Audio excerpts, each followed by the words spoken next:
Locked out of your eBay account because that one-time password just won't show up. Let's fix that. First, double-check that you've entered your phone number or email address correctly on the eBay login screen. A simple typo is the most common culprit. Next, dive into your phone's settings and check if you've accidentally blocked eBay's number or if your SMS spam filter is being a little too aggressive. Look for a blocked numbers list or spam filter settings in your messaging app. If you're expecting the OTP via email, peek inside your spam or junk folder. Sometimes, legitimate emails get mistakenly filtered. A weak internet connection can also delay OTP delivery. Run a quick speed test to make sure your connection is stable. If it's slow, try restarting your router. Still no luck?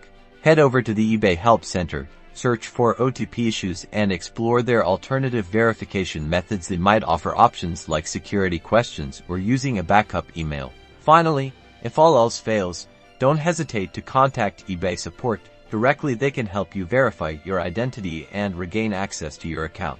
And that's it. Hopefully, these steps have helped you get back into your eBay account. Don't forget to like and subscribe for more tech tips.